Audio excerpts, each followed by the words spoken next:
Hello friends, આજે આપણે જોવાના છીએ કે 19 એપ્રિલથી 25 એપ્રિલ સુધીનું મિથુન રાશિવાળા એટલે કે ક છ ઘ પરથી જેમના નામ સ્ટાર્ટ થાય છે એમનું વીક કેવું જોવાનું છે. પ્લીઝ યુનિવર્સ મને જણાવો એમનું ફેમિલી લાઈફ, લવ લાઈફ કેવી રહેવાની છે, હેલ્થ એમની કેવી રહેવાની છે,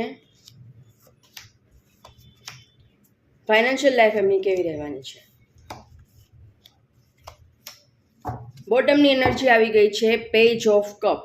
તમે રિલેશનને મેચ્યોરિટીથી હેન્ડલ કરતા નથી. રિલેશનને હેન્ડલ કરવામાં મિસમેનેજમેન્ટ થતું હોય એવું દેખાઈ રહ્યું છે.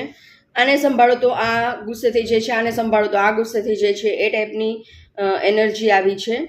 ફેમિલી લાઈફ, લવ લાઈફમાં એવું દેખાઈ રહ્યું છે કોઈ વાતથી દુઃખી છો અને નેક્સ્ટ વીક દુઃખી રહેવાના છો. તમારી લાઈફમાં ઘણું બધું સારું બન્યું છે, સારી ઘટનાઓ ઘણી બધી બની છે, પણ એક ઘટના અત્યારે એવી બની રહી છે કે જે તમને ગમતી નથી. એનાથી તમે ખૂબ જ દુઃખી થઈ રહ્યા છો અને તમે થાકી ગયા છો અને તમે ગીવઅપના મોડમાં છો કે આ બધું હવે કેટલોક ટાઈમ મારે હેન્ડલ કરવું. તો તમે છોડીને બધું જતા રહેવાના મૂડમાં લાગો છો, પણ એવું નહીં કરો. બધું સારું થઈ જશે. આ જે પીરિયડ છે એ 8-9 દિવસ માટે જ આ ટફ પીરિયડ જે તમને લાગે છે 8-9 દિવસ માટે જ છે. પછી બધું સારું થઈ જશે. જો ડિવાઇન આવી ગયા છે પછી બધું સારું થઈ જશે. તો તમે મેચ્યોરિટીથી બધા રિલેશનને અને તમારા કામને હેન્ડલ કરો. તમે પેજની એનર્જી 2 વાર આવી છે. પેજ મતલબ કે નાના બાળકની જેમ બિહેવ કરવું, મેચ્યોરિટી વગર બિહેવ કરવું, એને પેજની એનર્જી કહેવામાં આવે છે. તો તમારે રિલેશનને બહુ મેચ્યોરિટીથી, શાંતિથી હેન્ડલ કરવાના છે. ગુસ્સો કરવાનો નથી કોઈના ઉપર, રિએક્શન આપવાનું નથી. હેલ્થમાં એવું દેખાઈ રહ્યું છે કે તમારી હેલ્થ ખૂબ જ સારી છે. તમારા 7 ચક્ર બેલેન્સમાં છે. તમે ફિઝિકલી ખૂબ જ ફિટ છો, મેન્ટલી પણ ફિટ છો, ફિઝિકલી પણ તમે ફિટ છો.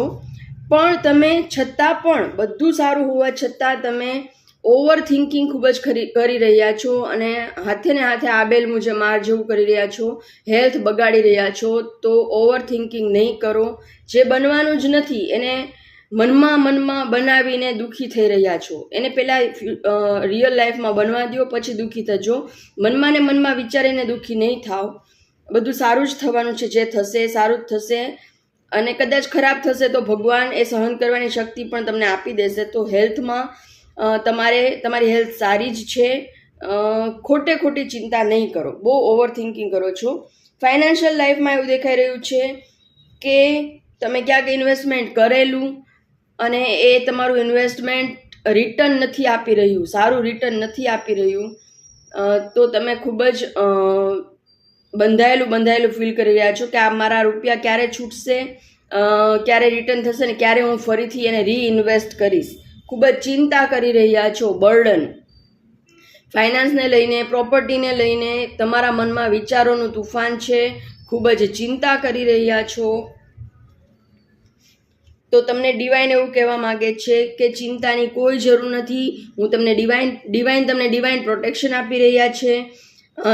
તમારી પાસે તમે જે કાંઈ પણ ઇન્વેસ્ટ કર્યું છે, જે કાંઈ પણ તમારી પાસે ઓલરેડી અત્યારે છે એ અનેક ગણું થઈને તમારી પાસે રિટર્ન થવાનું છે.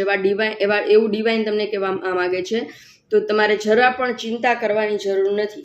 તમારા નેક્સ્ટ વીકમાં ખાલી તમારે મિસહેન્ડલિંગ જે છે તમારું, એ પણ રિલેશનને લઈને એના ઉપર તમારે કામ કરવાનું છે. નેક્સ્ટ વીકમાં તમારા માટે આ જ ગાઈડન્સ છે.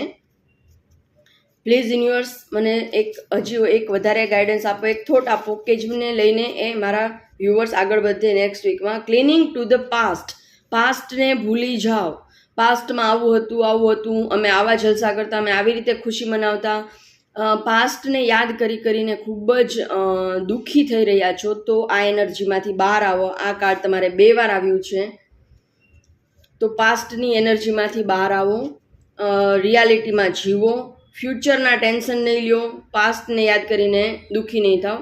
ઓનલી તમારું જે પ્રેઝન્ટ છે એમાં જીવો અને એને એન્જોય કરો. તમને મારા વિડીયોઝ ગમતા હોય તો જરૂરથી લાઇક કરો, શેર કરો ફેમિલી ફ્રેન્ડ સર્કલ સાથે. મારી ચેનલને સબસ્ક્રાઇબ કરો. સબસ્ક્રાઇબ કરવું બિલકુલ ફ્રી હોય છે. તમે કયા સિટીમાંથી મારો વિડીયો જુઓ છો એ પણ મને કમેન્ટ બોક્સમાં લખીને જરૂરથી જણાવો. નેક્સ્ટ ટોપિક તમારે કયા વિડીયો ઉપર જોઈએ છે એ પણ મને કમેન્ટ કરીને જરૂરથી જણાવો. Thank you so much.